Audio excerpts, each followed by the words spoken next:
اعوذ باللہ من الشیطان الرجیم بسم اللہ الرحمن الرحیم۔ اللہ کے نام سے شروع جو بڑا مہربان نہایت رحم کرنے والا ہے۔ مون نظائف چینل کی جانب سے تمام ناظرین کو السلام علیکم ورحمۃ اللہ وبرکاتہ۔ میں اپنا چینل مون نظائف کی جانب سے آپ کی خدمت میں 12 محرم الحرام کا ایک خاص وظیفہ لے کر حاضر ہوئی ہوں۔ سب سے پہلے میری تمام ناظرین سے گزارش ہے جنہوں نے ابھی ہمارا چینل جوائن کیا ہے وہ اسے سبسکرائب کر لیں اور ساتھ ہی بیل آئیکن کا بٹن بھی پریس کر لیں تاکہ ہر نیا آنے والا وظیفہ سب سے پہلے آپ تک پہنچ جائے۔ ناظرین، جیسا کہ آپ سب جانتے ہیں کہ 12 محرم الحرام آ چکی ہے اور 12 محرم الحرام کا دن آپ نے بالکل بھی غفلت میں نہیں گزارنا۔ جو لوگ پریشانیوں میں گھرے ہوئے ہیں اور اپنی یہ چھوٹی چھوٹی پریشانیوں کی وجہ سے بہت زیادہ پریشان ہیں پر اپنی پریشانیوں سے چھٹکارا حاصل چاہتے ہیں تو وہ یہ ہمارا آج کا وظیفہ کریں۔ انشاءاللہ عز و جل آپ کی تمام پریشانیاں دور ہو جائیں گی اور ایک ہی دن میں آپ کی 1000 حاجات پوری ہو جائیں گی۔ تو ناظرین، آپ نے ہماری ویڈیو کو آخر تک ضرور دیکھنا ہے اور ہمیں کمنٹ سیشن میں لازمی بتانا ہے کہ آپ کو ہمارے وظائف کیسے لگ رہے ہیں۔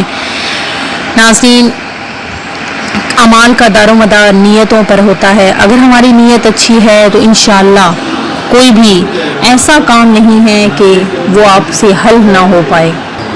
تو ناظرین، آپ نے یہ وظیفہ کرتے ہی ہمیں لازمی بتانا ہے کہ کیا آپ کو کوئی اس عمل کا کوئی فائدہ بھی ہوا ہے یا نہیں۔ تو ناظرین، وظیفہ سن لیجئے کہ آپ نے یہ وظیفہ ایک ہی دن کرنا ہے اور انشاءاللہ عز و جل دیکھ لیجئے گا کہ یہ وظیفہ کرنے کے بعد آپ کی تمام مشکلات حل ہوتی ہیں یا نہیں۔ تو ناظرین، آپ نے کس طرح سے کرنا ہے کہ آپ نے ہر نماز کے بعد سورہ فاتحہ کو 70 مرتبہ پڑھنا ہے اور اس کے علاوہ آپ نے سبحان اللہ والحمد للہ ولا الہ الا اللہ واللہ اکبر، آپ نے اس کو 70 مرتبہ، اسے بھی 70 مرتبہ ہی پڑھنا ہے۔ آپ نے یہ ہر نماز کے بعد عمل کرنا ہے۔ انشاءاللہ عز و جل آپ کی پریشانیاں حل ہو جائیں گی اور جو آپ کی حاجات ہیں، جو آپ کے مقاصد ہیں، جو آپ کے ذہن میں ہیں، وہ آپ کے حل ہو جائیں گے۔